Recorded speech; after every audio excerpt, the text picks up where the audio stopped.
안녕하십니까. 박찬웅의 부들부들. 오늘 이 시간은 한 이틀 됐나? 하루 됐나? 저기 PD수첩에서 아파트 가격 담합 얘기 나온 걸 가지고 얘기를 좀 해볼까 합니다. 물론 이제 평소에 제 스타일대로 이게 뭐 그분들이 거기 나왔던 그런 행동이 맞네, 틀리네, 올래 이런 얘기 하지 않을 거고요. 이미 벌어진 일이잖아요. 벌어진 일에 대해서 그 다음 거가 어떤 식으로 개연성이 있는지, 이제 그런 개연성과 제일 중요하게 질문들, 사실 이거 한 것도 이메일로 구독자분들이 보내서 그렇거든요. 보낸 것 중에 가장 이제 뭐 대놓고 한 질문은, 그래서 그 가격이 유지될 거냐, 그 가격이 버틸 거냐가 자기는 궁금하대요. 자기 이제 보낸 분 중에 한 분은 저쪽 강북 어디였는데, 하여간에 저기 강남 쪽 아니에요. 그래서 그 가격이 버틸 거냐 하고, 송파에서도 보낸 거 있다, 뭐 일부 있고 뭐 이렇게 있고 한데, 어쨌든 간에 하여간에 그 가격이 버틸 거냐고 이제 물어보시더라고요. 그래서 이제 저는 이제 오늘 따질 게, 벌어졌고 가격이 형성됐고 거래가 됐잖아요. 그 가격에 또 실거래 등록이 됐고, 여기에 대해서 이게 이제 흐름이 어떻게 될지 이걸 따져보는 게 향후에 이제 이걸 가지고 매수를 하시려다거나 아니면 뭐 어떤 약간 이걸 가지고 움직이려 하는 분들한테 답을 주는 것 같아요. 자, 그래서 이제 하나씩 따져볼 건데요. 우선은 이제 그 PD 수첩 안 보신 분들 있잖아요. 이제 어떤 내용이었냐면, 분녀의 위주로 그 가격을 그냥 말 그대로 담합이에요. 어떤 가격을 정해놓고 아래 가격 나눈 물건들을 숨기게 하고, 그러니까 찾아가서 내리기도 하고, 부동산들 협박도 하셨더라고요. 협박도 하고 해서 인적 가격 조정을 한 거고. 1번은 이제 그거예요. 모여서 으쌰으쌰. 2번은 이제 이분들이 영리하게 그 우리나라에 있는 전산 시스템 약점을 이용하셨어요. 이제 무슨 소리냐면, 1번은 자, 부동산 네트워크의 약점이 뭐냐면, 서울에 있는 물건도 광주 또는 제주도에 있는 부동산이 올릴 수 있어요. 근데 그분들이 이 지역을 몰라요. 지인이 부탁해서 이거 5억짜리인데 야 7억에 올려놔봐. 그래서 네트워크에 우선은, 우리가 요즘에 인터넷 세상이잖아. 다 보면 확인해, 볼 수 있게 해놨어요. 이제 그걸 이용하셨고, 또 다른 이제 부동산 네트워크 약점 말고 제일 심한 약점이 뭐냐면, 국가에서 운영하는 그 국토부에 이용하는 실거래가. 무슨 말이냐면, 이게 이분들이 인위적으로 한두 건의 몇 건의 거래를 가지고 이제 그 업계약을 써서 거래를 시킨 거죠. 뭐 업계약 시켜서 이제 좋은 거는 이제 대출을 많이 받기 위해서 이용하신 것 같아요. 거기 나온 내용들을 보면 어쨌든 간에 적은 돈으로 갔다는 건데, 중요한 건 실물 사이트 이게 하나가 등재가 되잖아요.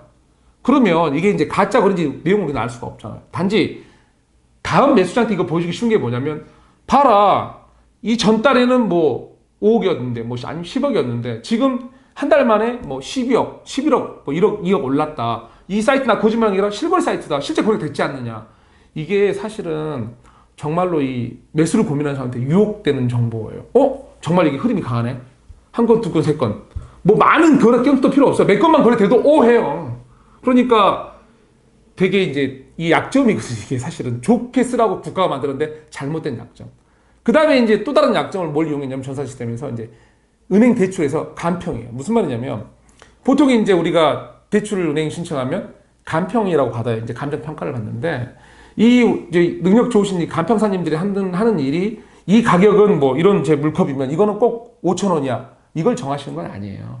이분들은 여기에 금융을 끌기 위해서 안전한 선을 이제 알아보신 거고, 거기에 대해서는 여러 가지 비교 사례니 뭐니 데이터를 수집하게 돼 있어요. 그 중에 데이터가 이제 실제 거래된 가격들, 뭐 이런 흐름들 여러 가지 이런 것들이에요. 그러다 보니까 이게 정확하게 시장에서 정확한 가격이라는 말을 못 해요. 간평사님이 매겨놓은 가격이 시장의 정확한 가격이다, 시장 가격이다 이런 말이 아니고 금융 대출에 맞는 가격이다 그런 거예요. 그래서 이런 약점들을 모아가지고 정확히 이용을 하신 거예요. 그랬더니 가격이 이제 이렇게 스물스물. 거기다가 이제 이분들이 이렇게 하기 좋았던 대전제가 있어요. 정말 중요한 전제. 부동산이 굴러가고 있었어요. 시장이. 호황이었다는 소리죠. 무슨 말이냐면, 수레가요, 정지해 있는 거 어린이한테 밀라고 힘들지만 단지 하나가 힘이 강한 건 아니거든요. 근데 가고 있는 거 툭 건드리면 잘 가죠. 즉 무슨 말이냐면, 부동산 시장이 굴러가고 있는 시장에서 이게 된 거예요. 이게 제일 중요한 전제예요. 사실은. 그리고 또 다른 이용 환경은 뭐냐면, 이런 상황에서 이제 제일 중요한 게 이제 말하는 이제 아주 우리가 1등제가 아니고 보통 일반 중산층이 사는 지역 가서 보면 이 가격이라는 게 이제 아주 급등한 거 스물스물 올라요. 사실은 오를 때도 막 이렇게 오르는 거 별로 없는데, 이번처럼 없는데, 이럴 때 이제 이렇게 급등이 확 하잖아요. 그러면 두려움이 생기기 시작해요. 그 호황시기 그 지역 주민들이. 왜? 너무 오르거든요. 이거 무시하고 있었고, 우리 동네 그런 동네 아니어서, 나는 우리 동네가 뭐 우리가 강남도 아니고 뭣도 아닌데 이거 왜 오르지? 왜 오르지? 이런 질문을 가다 나중에는 한 건, 두 건 거래된 거 실거래 사이트 보니까 이거 뭐야? 나만 바보 같죠? 거기도 나오더라고, 바보라고. 그래서 그런 두려움이 생기기 시작하죠. 그래서 이게 잘 버무려진 거예요. 더군다나 이제 뭐 요즘에 뭐 돈이 갈 때가 있었나요? 돈도 갈 데 없었잖아요.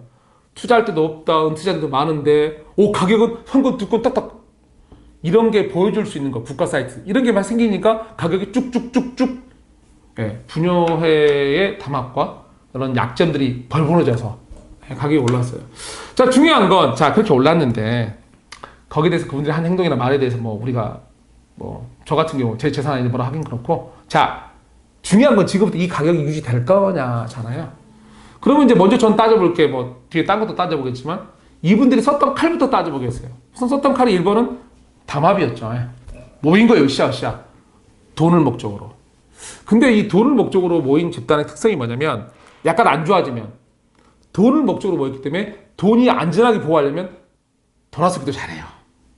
이탈도 잘해요. 그거는 이게 어른들은 무슨 말인지 아실 거예요. 돈으로만, 관계가 아닌 돈으로만 모인 집단은 돈을 보여서 돈을 쫓아가니까 이탈도 잘해요. 자, 이게 어떤 일을 만드냐면요. 아까 그분들이 전산 시스템 약점이라고 그랬죠. 1번, 실거래가 사이트 얘기 좀 할게요. 이렇게 10억까지 뭐 한 5억짜리가 쭉쭉쭉 한 3달만 10억까지 올라갔어요. 무려 5억이. 올라갔다 칠게요. 근데요, 이게 뭐 그 동네 아파트가 다 그러는 거 아니거든요. 이게 올라갈 때 그렇게 작동하는 원리가 그대로 내려갈 때도 작동해요. 무슨 말이냐면, 우리가 지금 정부가 보유세니 뭐니 되게 강화시켰잖아요. 힘든 분들이 나와요. 특히나 서민 지역에서는 가용자금, 대출금이 안 돼서 부정부터 되게 많이 나오거든요. 또 입주가 많은 지역에서는 임대가 내려가니까 또 세입자 구하기도 힘들고. 그래서 분명히 이탈이 생길 여지가 많아요. 그러면 이탈이 한두 건만 생겨도 가게 똑똑히 찍히잖아요. 실제 사이트를 봤는데, 지난달까지 10억이던 게 한 건이 갑자기 9억 5천 나왔어요. 그럼 뒤에 매수 세력이 어떨까요? 우선 대기 홀딩. 네. 그러다가 한 건이 더 나와요. 9억 4천에. 좀 더 홀딩. 이게 무슨 말이냐면, 똑같이 작동해요. 내려갈 때도. 여러분이 썼던 그 실거래 사이트, 그런 홍보, 이런 칼이 똑같이, 내려간 추세되고, 간평사도 똑같아요. 근데 간평사가 지금 의미가 없는 게, 정부가 대출을 너무 해서, 그런 거, 어깨 앞서서 확 한다고 해서 효과가, 대출을 확 끌지 못해요. 그전에는 이제 이게 효과가 있었는데, 지금은 이 효과가 날 수가 없죠. 이게 이제 문제가 되고. 뭐 부동산 딴 데 사이트 올린 거? 이거 올려봐야 지금은 이제 많이 이게 되게 이슈가 강했잖아요. 알잖아요. 어떤 부동산 하나가 탁 튀어나왔어. 생각해보세요. 그 다음에 이제 국세청도 타겟되면 부동산들을 당연히 조심하죠. 어제 이제 용인 같은 경우는 이제 동백지구 부동산들이 오히려 이제 이건 잘못됐다고 말씀하시면서 막 했는데, 동백지구 같은 경우는 예전에 저희가 이제 분양권 전매 폭탄 돌리기라고 하죠. 속된. 그거 유명했던 지역이거든요. 그러니까 그런 기억이 있으니까 잘못된 거 인식도 하시고 하면 안 된다고 알고 계시는 거죠. 어찌든 간에 그분들의 의견이고 남의 재산에 대해서 뭐라 할 건 없고 하여간에 그거에 대해서 했단 말이에요. 근데 어쨌든 간에 시스템에서 지금 말씀드린 대로 이분들이 사용했던 시스템, 전산 시스템 약점, 이게 부메랑처럼 작동할 수가 있어요. 가장 중요한 게 아까 제가 대전제가 뭐라고 그랬죠? 아까 호황이었다고. 부동산이 굴러갈 때잖아요. 근데 지금 부동산이 브레이크를 쫙 받고 있죠. 받고 있는데 계속 밀어붙일 수 있다고 생각하세요? 그 힘이 작동한다고 생각하세요? 브레이크가 좀 강한데? 그러면 이제 문제가 두려움이, 아까 제가 분명히 두려움이 작동했다 그랬죠. 근데 두려움이요, 반대로 작동하기도 해요. 어떻게? 이거 우리 원래 내가 이 거주 지역의 특성을 알잖아요. 원래 우리 지역 특성이 이게 아니었지. 그러면서 두려움이 사면 안 돼. 아니면 팔아야 돼. 이쪽으로 반대로 작동을 하기 시작해요. 원래 사람 투자 심리는 항상 변해요. 분위기 따라서. 아무리 몇 명이 담합을 해도 마찬가지예요. 근데 그게 반대로 작동할 수 있어요. 그래서 사실 그분들이 썼던 칼과 그분들이 사용했던 여러 가지 상황은 전혀 다르게 작동할 수가 있어요. 상황이. 이제 거기에 더 나아가서 이제 좀 다른 얘기를 할게요. 이런 정부 규제나 이런 거 말고도 좀 사실은 고민해야 될 게 있어요. 사실은 이제 이런 우리가 우량 지역과 비우량, 뭐 비우량이라고 좀 편하게 그렇고 일반 지역 좀 차이를 두는 게 좀 기분 나쁘실 수도 있으나 인정을 해야 돼요. 왜냐면 부동산은 차이를 인정해야만 답이 나와요. 우리가 보통 이제 예전에 이제 모 공기관에, 주택공간 공기관에 선전이 있었죠. 집은 사는 곳이지 사는 것이 아니다. 그래서 이제 보통 이제 거주 목적, 그 이제 바이와 스테이를 얘기했었는데 거주 목적이지 물건 사고 파는 이게 아니라고 했는데, 이거는 철저히 공간의 특성, 즉 단지 안에만 들어가면 집 살기 좋잖아요. 근데 사실은 부동산 말고도 부동산 움직이지 않잖아요. 제가 이거 만년필인데 이거 선물 받았는데 이거 갖고 제가 여기를 남양주를 가든 여기 서울에 있든 이거 가격 그대로예요. 근데요, 이건 동산이잖아요. 부동산은 사람이 움직이잖아요. 더 많이 사람이 오는 곳, 좀 살기 편한 곳, 지역 인프라가 좋은 곳. 그게 사실은 가격을 형성하는 주요 요인들이잖아요. 자, 그러면서 차이를 인정해야 되는 건데, 그래서 제가 주변에 항상 차이를 인정한다 말하면 어떤 분들은 이제 젊은 분들은 뭐라 하세요. 집이랑 그러면 안 되냐. 물론 그런 대의명을 모르는 건 아닌데 저는 현실을 얘기하는 거예요. 근데 어제 제가 PD수첩에서 이제 유튜브로 봤거든요. 그 내용은 뭐였냐면 이 내용하고 똑같은 내용이에요. 반대로 생각하면 무슨 말이냐면 어떤 분이 나와서 강남 쪽 아니었고 우리는 아니었는데 우리 동네 아파트가 왜 정말 살기 좋고 편하고 멋졌는데 이제 브라브라 해서 뭐 주민들이 바보고 이래서 우리가 가격을 못 올린다 이렇게 생각하신 거거든요. 정말 사기 좋죠. 근데 그분이 말한 거는 정말 그 단지 아파트만 강조했어요. 그 말들은 어떻게 되냐면 우리도 천세대고 강남에 있는 천세대나 우리 천세대는 똑같다. 우리도 50평대고 쟤들도 50평대다. 우리도 시설 다 있다. 그러니까 우리도 그만큼 가격 나가야 되지 않느냐라는 논조로 들렸어요. 저한테는. 이거는 똑같은 거예요. 지역을 인정하지 않고 뭐예요? 공간의 특성만 얘기해서 그러니까 우리도 가격이 높게 받아야 된다고 주장을 하시는 거예요. 그렇게 해서 만들어놓은 가격이란 건 제 입장에서는 확실하게 말할 수 있어요. 허상이에요. 허상이에요. 말이 안 돼요. 부동산은 동산이 아니에요.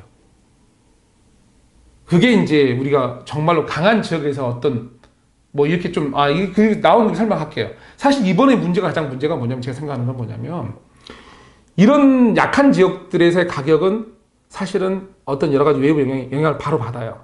근데 이런 것들 때문에 엉뚱하게 진짜 뭐 강남 어떤 지역들 가격이 더 올랐잖아요. PD수 보면. 근데 이런 지역들은 특징이 뭐냐면 우리는 예를 들면 자 대출 규제 같은 거 영향을 안 받아버릴 수가 있어요. 대출 안 받는다니까. 그러면 이 부분들도 가격이 사실 오버슈팅한 건데 이게 버틸 여력이 커져버려 이쪽. 왜? 힘이 그만큼 거주민이나 지역 인프라에 있으니까. 그 다음에 거주 수요도 강하니까. 더군다나 임대 수요가 워낙 강하게 있지 대출을 묶어놨는데 임대 수요라도 가야 될 수요가 많으니까 버틸 힘이 강한데 이쪽은 달라요. 서민 지역은. 그래서 이게 엉뚱한 사람을 좋게 해주는 거예요, 사실은. 하여간에, 좀 딴 데 가서 죄송한데요.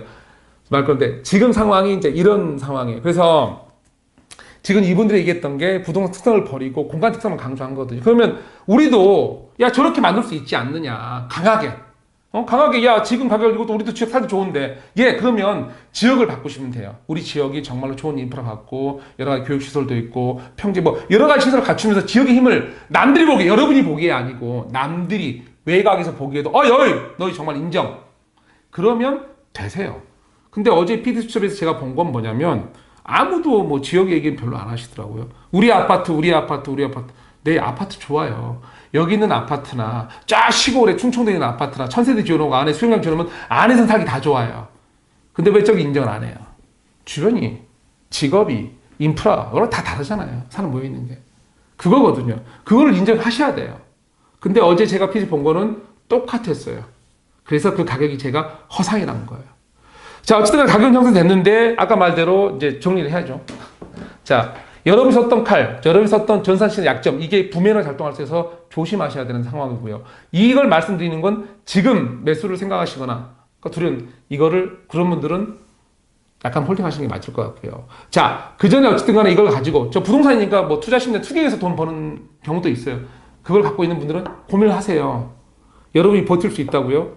만만치 않을 것 같아요. 왜냐면, 보유세 같은 경우에 타격이 뭐 강남 쪽이 클 것 같지만 돈 많은 분들, 제가 컨설팅 할 때 정말 돈 많은 분들은 보유세 좀 오른다 해서 그렇게 큰 타격 없어요. 죄송한데. 그 정도 돈 여유는 요즘에 통장에 남아 돌아요.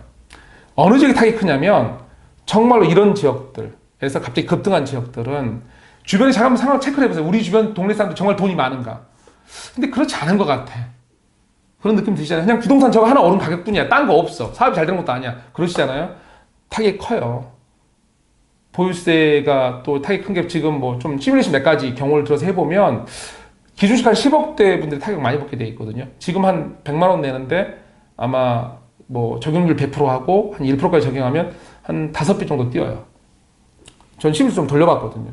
그러니까 생각을 좀 하셔서 빠져나올 때, 틀 때. 뭐 부동산은 제가 오늘 크게 그분들 뭐라 안 한 게 부동산 여러 가지 이용을 많이 하니까 기법을. 그러니까 이제 별말 안 했는데 빠져나올 생각하고 들어가시는 분들은 조심하시고 그래도 꼭 말하라면 가격에는 분명히 문제가 있습니다.